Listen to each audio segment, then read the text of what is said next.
What's up, YouTube family? We're back at it with another edition of Round One Sports TV. Let's talk about it. We have some of the biggest fights coming up. Devin Haney, Regis Prograis. We have Keyshawn Davis talking about belts don't matter. Here we go again. Keyshawn, you gotta wake up, kid. We're gonna talk about that and a lot more here. Devin Haney, Regis Prograis, Shakur Stevenson, Edwin De Los Santos. So without further ado, let's get right into the video. So please, if you like the channel, please give me a like. It helps the channel grow.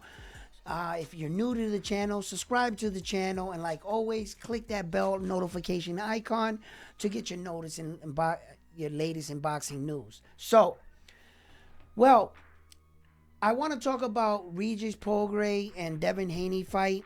And then I also want to talk about Edwin De Los Santos versus Shakur Stevenson. And the reason why I want to talk about both of those fights in particular, because they both tie into one another. Now, Devin Haney recently came off his title defense versus Lomachenko. He successfully defended the titles twice, all four belts at 135-pound division. Now he's moving up to 140, where he is challenging none other than Regis Prograis at 140, that he is the WBC World Super Champion right now. And because of the fact that he made that decision to move up to 140 pounds, the WBC decided to strip him of his WBC World title. Okay? So, that's where Edwin De Los Santos and Shakur Stevenson come in, because they're going to fight for his vacant 135-pound WBC Super Championship title of the world. Okay. Many boxing fans and observers are observing the Edwin De Los Santos and Shakur Stevenson, and they're kind of judging it and trying to sell it to you as a 50-50 fight. Well, I don't think that's a 50-50 fight. I think that's more like a 60-40 fight. I give 60% to Shakur Stevenson, and some people even might take it either a little further. But I feel that Edwin De Los Santos has proven the right to get 40%. I'm going to give him 40%. I don't think he's on Shakur Stevenson's level, to be perfectly honest with you. I believe that Shakur Stevenson has been in the ring already with fighters such as Edwin De Los Santos. But I don't think that Edwin De Los Santos has been in the ring with a fighter such as skilled as a Shakur Stevenson. And that's why I give him 60-40 in this fight. I'm taking Shakur Stevenson in this fight. I like what the kid brings to the table. I believe he's just more explosive. Hopefully we see a little bit of his power now, seeing that he's acclimating to a new division. Let's keep it in mind, he just came into the 135. So let's see where he goes from here. Okay. So as of Devin Haney moving up, he was stripped of the WBC 135-pound championship of the world, but he also has the remaining of the three belts, which begs to the question, Devin, where does your future lie? He was just on social media saying that if Tank Davis wanted to fight him now, it would be more than likely that he would have to fight him at 140 pounds, which means that Devin Haney has already made, he sees where his future is headed. He's already saying, look, I can't make 135. But he's holding on to the belt and claiming that if dollars and cents and somebody offered him a big fight at 135, he would go back down to 135 and fight. It's hard for him to make this weight. I believe Devin Haney can even make 147 no problem. I believe that would even be a more comfortable weight for Devin Haney. He's tall enough. His shoulders are wide. They want to see where his power, if now he starts to walk into his power, because we all got to keep it in mind that Devin Haney is only 24 years old. He hasn't even gotten his man strength yet. Okay? So he's starting to develop into his own right now. So that's a real interesting fight. Look, Regis Prograis is getting a lot of backlash because of his lackluster performance in his last fight. In fact, that's been the narrative in their post-fight interviews so far. that Devin Haney picked him out of all the champions because he figures that he's a weaker champion. You know, Regis Prograis, let's see if he has the mental fortitude to execute his new strategy and game plan. You know, we've seen time and time again fighters say, look, I'm a new fighter. Don't judge me on that one. I can't wait to show you all the new things and wrinkles I have in my game. No sooner that they get hit hard in the fight, they go back to being that old fighter, that same fighter. They don't have the mental toughness to stay with the game plan, to execute the game plan, to force their will in key situations in the moment, or will they just go right back and divert right to the fighter they once were? You know, that's what I would like to see in that fight in particular. And can Devin Haney's power translate over to the 140? He's never really been a big puncher at 135, but maybe, just maybe, him moving up will give him that much more behind his punch, and he can turn into a big puncher. Time will tell, okay? And I have Devin Haney in that fight. With the Regis Prograis and Devin Haney fight, I don't see that fight being a 50-50 fight. That's another case where that I believe that the more skilled of the two fighters is Devin Haney. But make no mistake, Regis Prograis ain't the champion by mistake. He possesses power. You know, let's see if the new wrinkles and that he's added to his arsenal, if it comes into factor in the fight. That's what I would like to see. Okay, so as far as Tank Davis right now, and fighters like Tank Davis, Ryan Garcia, they have took to social media numerous of times and declared that belts don't matter. And now you have a young blue chip prospect, American fighter by the name of Keyshawn Davis, he is showing a lot of potential. In his last outing, he had a little hiccup, so to speak. People judged him harsh on his performance. I judged him as a fighter coming up and fighting better level about opposition. Okay, so Keyshawn Davis has a lot to do and a lot of work to do. But now he's taking to social media and claiming that belts don't matter. I'm like, what? What is he talking about? You know, when Ryan Garcia and Tank Davis were saying all of this, they got a lot of criticism and backlash because of it too. And Keyshawn Davis, I would like you just to hear what exactly you're saying. You're saying in your beloved sport of boxing that the highest award and achievement you can achieve in the sport, you're saying that ain't shit. So what you're saying is Michael Jordan doesn't need 6 rings to be Michael Jordan. That LeBron James can just say he's better than him right now with what he got, because according to you, rings and belts don't matter. Keyshawn Davis, do not let your career pass by you and you become the Dan Marino of boxing. If you don't have any belts, and you don't have any belts in multiple divisions, and you moved up in multiple divisions and just fought guys with these, I don't know where you're going to get these guys from. Every fighter is not Ryan Garcia.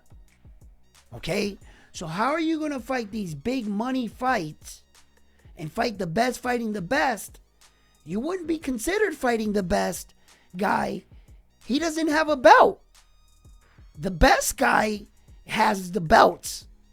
So what you're saying to your fan, Mr. Keyshawn Davis, you're publicly coming out. And when your fans support their favorite boxer, we're supporting him, watching you in the beginning of your career come up through the division. And what a fan's hope for you is to finally see you one day become a world champion. And you're blatantly coming out telling us you don't give a fuck about becoming a world champion? We're never going to see that from you? That's what you're saying. Right? And as far as Tank Davis goes, let's see how far that's worked out for him. Okay, he's a big draw, but he has skills to pay the bills, right? So Gervonta Davis has been a champion at 130 pounds, a super champion. And one of those championship belts, he got it stripped from him because he lost it on the scale. Okay? So, when you retire, Mr. Tank Davis, you will be retired and you will be acknowledged for only all super world championships you've had. You're 30 years old and you've only had one division where you've been a world champion. That's all you have. One weight division. Those other two belts were for interim titles at 135 and 140. When you walk into the Hall of Fame, they'll give you acknowledgement for your interim belts. But at the side of those belts, there's going to be an asterisk that says interim world champion. And any champion knows that if you have an interim belt, that means you're not the champion. You have a piece of a championship. You got to solidify it by unifying the world, the big one, the super. Okay? So in Keyshawn Davis's world, I don't know at what job, because let's remember, you're working. What job can you go to, right, and say that the biggest award at your job, you don't give a fuck about getting it? You're basically saying you're good with being Dan Marino. Brother, I expect more from you. You are a highly skilled, talented young man. You are coming up right now. I think you need to change your mindset. Okay? Because at the end of the day, rings and championships is what matters. Okay? Look, young man, you need a little soul searching and realize why you're in this sport. And if you're going to be in this sport, you should, in order to be called the best, you should be at least have the best awards. You can't say you're better than Devin Haney when Devin Haney's only 24 years old and he unified all 4 belts in his weight division. He's the best. Okay? So, look, there's another young blue chip prospect by the name of Camille Moten. And Camille Moten is, looking to secure a fight with Lee Woods. Now, I'm going to explain to you real quick why Floyd Mayweather needs Lee Wood. Okay? Because you got to remember that unless you can get a champion to agree to fight this kid with only one professional fight, he can't just get a title fight because he's not ranked by the major sanctioning bodies. He would have to move up in the rankings, and each sanctioning body would have to rank him. The WBC, the WBA, the IBF, and the WBO. You see? And we've talked about this. Sometimes we forget. You think, oh, this guy comes on and he says, I'm the number 1 contender. I have been your mandatory. Just because he's the mandatory for the WBC doesn't mean he's the number 1 contender for the WBA, the IBF, or the WBO. They might have other fighters they consider their number 1 guy. Okay. And the way you can tell what direction one of the fighters are going in, okay, just like Camille Moten fought the other night. He fought his first professional fight. What'd they give him? A ribbon. An award, not just any ribbon or any award for the fight. You got to pay attention to what's going on. That award said WBC. He's preparing to go in the direction to fight for a WBC title. And the reason why he's going in that direction is because of Floyd Mayweather. He has a lot of history with the WBC. He's represented that green belt. That's all Mayweather had, basically, because they treated him the best and the right, okay? So Mayweather got ties with the WBC.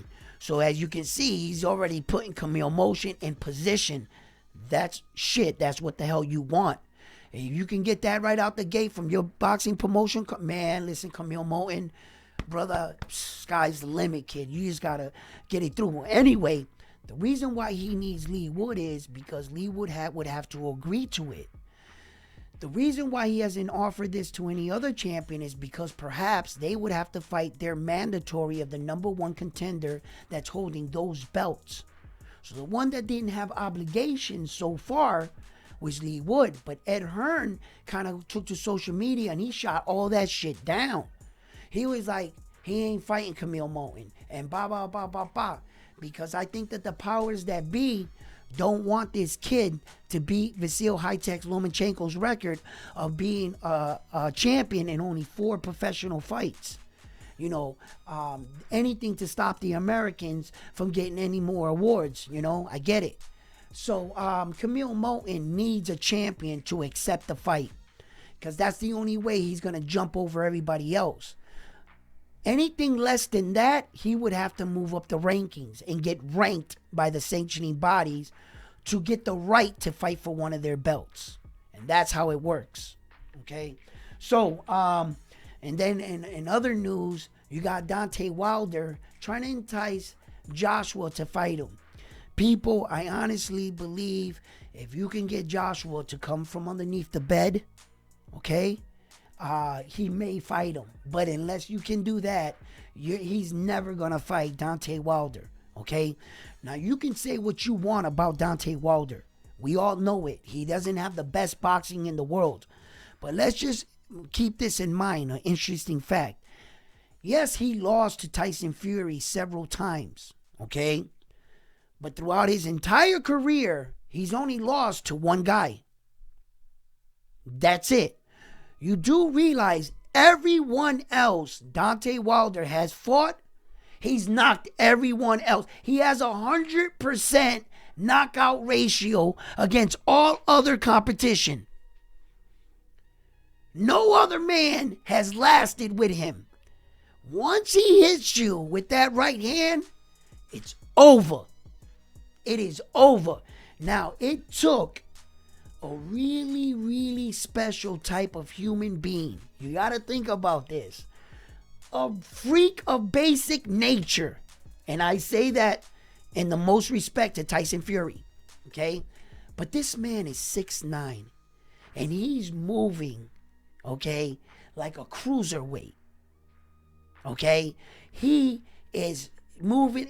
We all know who Tyson Fury is. I don't got to explain it. Okay? And it took a man 265, 269 pounds at 6'9" to finally beat Deontay Wilder. Okay? How many guys in the world that big are there that can do that?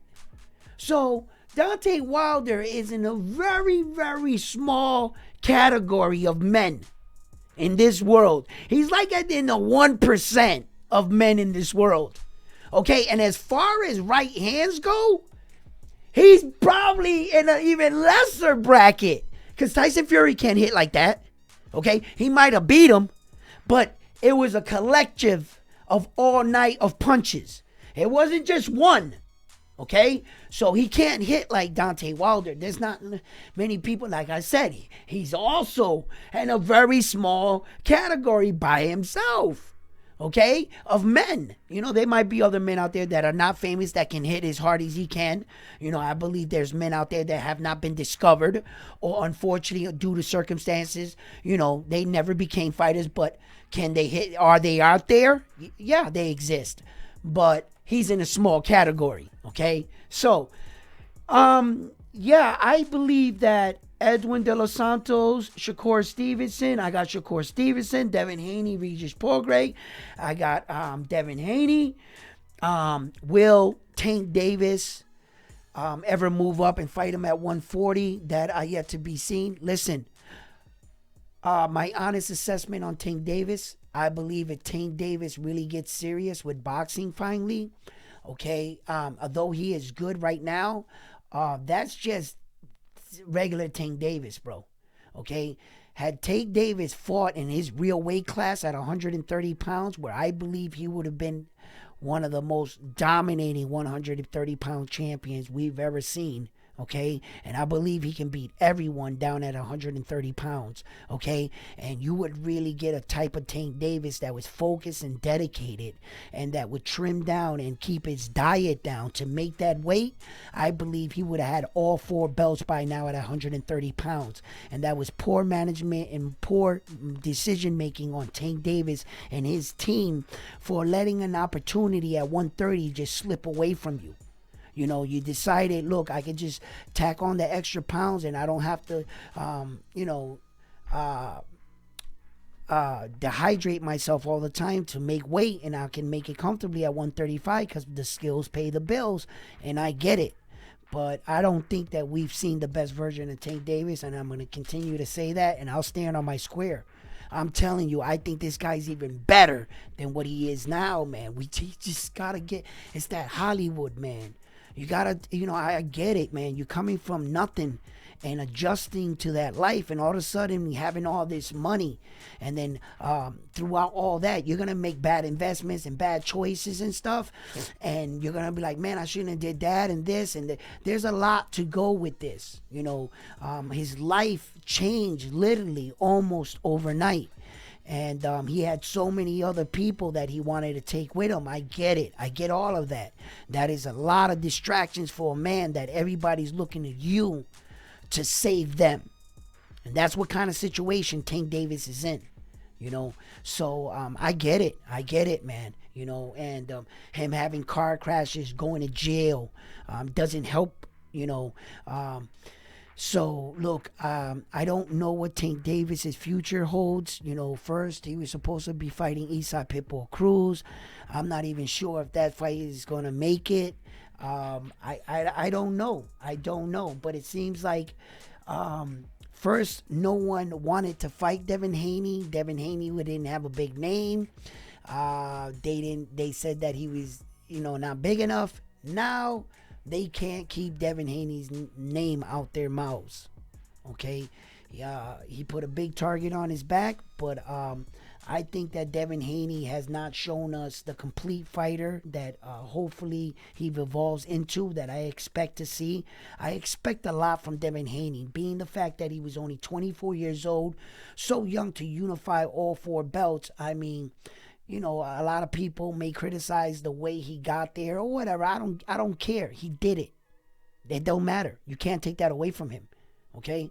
So, I believe that he should vacate the belts at 135. Just like the Japanese superstar, Naoya Inoue. He didn't, man, listen, 1 month after winning all 4 of those belts, he knew what direction he was going in. There's a man that knew, look, I don't have to keep the belt hostage just in case I win or lose. No, there is no losing. There's me going up there. I'm going to be champion. Take these belts. I ain't paying no sanctioning fees on them. Okay? Do what you want with them. I'm going in this direction. I already know I'm not coming back down. So that's a man that knows who he is. And that speaks volume to where his trajectory, he sees himself, and he did it. He said, listen, I'm going up to 122 pounds and I'm taking Stephen Kubo Fulton's belt. And not only did he take Stephen Kubo Fulton's belts, but if I'm not mistaken, he beat the best 122 pounder in the world. But no sooner that he beats Stephen Kubo Fulton, they say, wait a minute. There's another guy. Here comes Tapales. He gets in the ring. Was it me or did he look a little fat when he got in the ring? So when fighters see that, just like when I'm reporting things, and I see that, and I see a fighter gain that much weight coming off his performance. Now keep it in mind, he just had fought MJ 2.5 months prior to that. Okay? So it wasn't even a long time. Okay? And he was already blimped up like that. That means he wasn't training. So he takes breaks in between his fights. The Japanese superstar just finished knocking out the American Stephen Kubo Fulton Scooter. And he said, bro, we can fight in December. That's 6 months from the date from where he's in the ring. He had no intentions on taking any time off. He'll take 4 or 5 days off, and he's probably the type of guy that told his wife, "Hey, honey, I'm going to take time off of boxing," and while on vacation, he's boxing. You know? And that guy, he just seems committed, okay? So, yeah, there's these a lot of big fights, and tell me what you think. You know, who do you got in the Shakur Steven Edwin De Los Santos fight? Who do you got in the Devin Haney versus Regis Prograis? Do you think that's more of a 50-50 fight, or do you agree with me that that's a 60-40 fight? Do you agree with me on the fact that the Shakur Stevenson, and I know some of you are even going to take more away from Edwin De Los Santos, but trust me when I tell you, he's earned it. You know, he's earned the 40%. Okay. Tell me what you think about Keyshawn Davis. Do you think it's a mistake for him basically coming out and telling the world that he has no intentions on fighting for a world title? Like he's saying, oh, the belts don't matter, they bullshit. Look, belts are everything, and we know this. If belts weren't everything, right, then why is Tank Davis holding on to that interim title and paying sanctioning fees for that belt so that when he walks into the ring, he can be called a world champion? If belts didn't matter. Part of the initial why he's so successful is because he has that interim belt. And a lot of people are viewing him as a world champion. That's part of his success. And that's why he doesn't vacate that belt. But yet he will like you to believe that belts don't matter. Yeah, that sounds good from the guy that doesn't have the belts. Let you be the one that have all 4 of them. And let's see if you just be like, belts don't matter. No sooner that you achieve all 4 belts, I want to see you vacate them. If belts don't matter, then just vacate them. Right? They shouldn't matter to you. It's not why you fought the fight, according to you. You want the money. Money is not going to get you into the Hall of Fame. Mayweather did both. Mayweather made sure he had a belt and he got money. You know, so look, that's what I have for you today in this video. I hope you like the video. Please give the videos a like for me. It helps the channel grow. And if you're new to the channel, please subscribe. So without further ado, I'm out. On to the next one. Peace. That's how I do.